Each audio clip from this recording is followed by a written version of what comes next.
नमस्कार। आज का मेरा वीडियो है धातु रोगों के ऊपर। पुरुषों में जो स्वप्न दोष होते हैं, आज मैं उसके विषय में बताऊंगी। जो मैं उपाय बताऊंगी वे बिल्कुल घरेलू होंगे। खान पान से ही सुचारू तरीके से आपका स्वप्न दोष खत्म हो जाएगा। और आपको अगर औषधियाँ खरीदनी पड़ेंगी तो हल्की फुल्की औषधियाँ खरीदनी पड़ेंगी। एक वीडियो बनाई थी मैंने नपुंसकता के विषय में। उसमें भी मैंने बताया था कि कोई भी बच्चा अपनी बीमारी के बारे में पूछ सकता है, फोन कर सकता है, लेकिन ध्यान एक चीज का रखना है कि आपको मर्यादित भाषा का प्रयोग करना है। मर्यादित भाषा का प्रयोग करते हैं तो इससे आपकी पारिवारिक पृष्ठभूमि का पता चलता है कि आपको कैसे संस्कार मिले हैं। तो चलिए मैं आपको इस स्वप्न दोष के बारे में जानकारी देती हूँ जो हर आयु वर्ग के पुरुषों में मिलता है। ज्यादातर स्वप्न दोष उन बच्चों में होता है जैसे जो किशोर बच्चे होते हैं और वे युवा अवस्था में प्रवेश करते हैं। जब किशोर अवस्था से जब बच्चे युवा अवस्था में प्रवेश करते हैं तो उनमें कुछ हार्मोन्स का बदलाव होता है। जब हार्मोन्स का बदलाव होता है तो क्या होता है, पुरुषों की तरह दाढ़ी मूंछ आना, आवाज भारी होना, पुरुषों की तरह कुछ अंदरूनी बदलाव होना, शरीर का विकास होना, जैसे लड़कियों में माहवारी का होना, ये कुछ अंदरूनी चेंज होते हैं। तो इनमें क्या होता है, जब बच्चे युवा होते हैं तो वीर्य भी बनना शुरू हो जाता है। और जब वीर्य बनना हो जाता है तो उसका वेग भी आना जरूरी हो जाता है, वेग भी होना जरूरी हो जाता है। हमारे शरीर में कई तरह के वेग होते हैं। जैसे हमें छींक आती है, ये भी एक वेग है। अगर हम इसको रोकते हैं तो हमारे शरीर में कई बीमारी उत्पन्न हो जाती हैं। और दूसरा वेग है जम्हाई। अगर हम जम्हाई को भी रोकते हैं तो हमारे शरीर में कई तरह की बीमारी हो जाती हैं। और एक जैसे मूत्र वेग है, इसी तरह से वीर्य वेग है। तो इस आयु में वीर्य वेग होने लग जाता है। अगर हम इसको रोकते हैं तो कई तरह की बीमारी पैदा हो जाती हैं। अगर हम इनको नहीं रोकते हैं तो बच्चों में दूसरी समस्याएं पैदा हो जाती हैं। बच्चों में कमजोरी बहुत आ जाती है। कई खिलाड़ी बच्चे थे जिनका मेरे पास फोन आया, जिनकी माताएं उनको मेरे पास इलाज के लेकर आई। वो उन्होंने बताया कि हमारा बच्चा पहले काफी दौड़ लेता था, लेकिन रात को रोजाना इसके कपड़े खराब हो जाते हैं, अब इसे उठा ही नहीं जाता। दौड़ने की तो बात दूर, स्वप्न दोष काफी हद तक होता है। तो ये बड़ी जटिल समस्याएं होती हैं। अगर हम इस आयु में उनको ठंडी दवाई देते हैं तो नपुंसकता हो सकती है। अगर हम औषधियाँ नहीं देते हैं तो वीर्य वेग चलता रहता है। तो इसके लिए मैं आपको ऐसे उपाय बताऊंगी जिनके प्रयोग से आपको वीर्य वेग नहीं आएंगे, आपको नपुंसकता नहीं आएगी, आपकी समस्या दूर हो जाएगी। इसमें करना क्या है, अपने भोजन में बदलाव।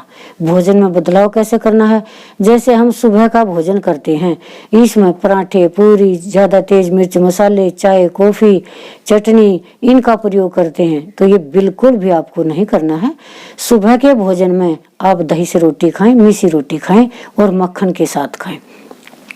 और जब दोपहर का भोजन आप करेंगे उसमें दही लें और सलाद लें। इस तरह का अगर आप भोजन करते हैं तो आपको वीर्य वेग आने में बहुत आराम मिलेगा। दूसरी कुछ मैं आपको इसकी औषधियाँ बता देती हूँ जो बिल्कुल घरेलू हैं। एक पेड़ होता है शीशम का, वो सब जानते हैं, आपके आसपास खड़ा होता है। जैसे आप खेल के मैदान में जाते हैं वहां भी होता है, और गांव में भी होता है, खेतों में भी होता है। उसके 5-7 पत्ते रोज चबा लें। अगर शीशम के पत्ते रोजाना 5-7 आप चबाते हैं तो किसी भी तरह का आपको वीर्य वेग नहीं आएगा। किसी भी आयु वर्ग के लोगों को धातु नहीं गिरेगी, इस बात की गारंटी है। ये मैंने बहुत प्रयोग किया हुआ है। यहाँ तक कि महिलाओं में अगर रक्त प्रदर है, सफेद प्रदर है, वे भी रोजाना इसका प्रयोग करती हैं तो उनको भी इस रोग से बिल्कुल छुटकारा मिल जाता है।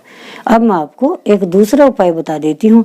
अगर किसी को शीशम के पेड़ का ज्ञान नहीं है या उनके आसपास नहीं है, ऐसी जगह रहते हैं, तो मैं आपको दूसरी चीजें बता देती हूँ। आंवला पाउडर ले आए। आंवला, इसका 1 चम्मच सुबह छोटा और 1 शाम को गर्म पानी से ले लें। इसके प्रयोग से आपका वीर्यपात होना बंद हो जाएगा, यानी आपकी जो ये बेकार की समस्या है ये बिल्कुल समाप्त हो जाएगी। दूसरी चीज है धनिया, इसका प्रयोग कर सकते हैं। आप कच्चे धनिया की चटनी बना सकते हैं, वो खा लीजिए, उससे भी आपका वीर्य वेग रुक जाएगा। और एक चीज है पुदीना। अगर आप पुदीने की चटनी रोजाना खाते हैं, इससे भी आपको वीर्य वेग नहीं आएंगे। और जो छात्र हैं, अपने जो पढ़ाई कर रहे हैं, अपना कोर्स कर रहे हैं, वो अपना अच्छे से पूरा कर सकेंगे। दूसरी चीज अगर आप ये कोई भी चीज नहीं कर सकते तो बाजार से आप एक औषधि ले आए जो बड़ी सरल है, बड़ी सस्ती है, बड़ी आसान है। उसका नाम है शतावरी चूर्ण। आप शतावरी चूर्ण ले आए, उसमें 100 ग्राम शतावरी चूर्ण में 50 ग्राम आंवला चूर्ण मिला लें और 50 ग्राम सूखा धनिया पीसकर मिला लें।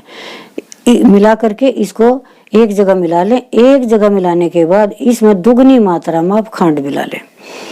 दुगनी मात्रा में खांड मिलाने के बाद इसको दही से खाएं, 1 चम्मच सुबह 1 चम्मच शाम। गारंटी से आपको वीर्य वेग नहीं होगा, आप पढ़ाई से अच्छे से कर सकेंगे, आप अच्छे से दौड़ सकेंगे, आपका खाया पिया लगेगा। दूसरी चीज का एक और ध्यान रखना मेरे बच्चों, कोई कामुक चित्र ना देखें, कोई कामुक फिल्म ना देखें जिससे आपका दिमाग भटक जाए, आपके दिमाग की एकाग्रता ना रहे। तो अगर आप इन चीजों का ध्यान करते हैं तो आपका सौपन दोष बिल्कुल जड़ से समाप्त हो जाएगा। देखो मेरे बच्चों, जो बच्चे होते हैं जिनको ये समस्याएं हो जाती हैं और जो विवाहित बच्चे होते हैं उनकी अलग अलग औषधियां होती हैं।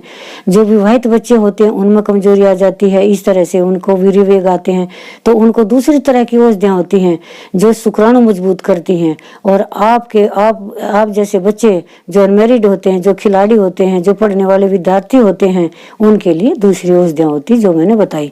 तो इन चीजों का ध्यान कीजिए और लाभ उठाइए। धन्यवाद।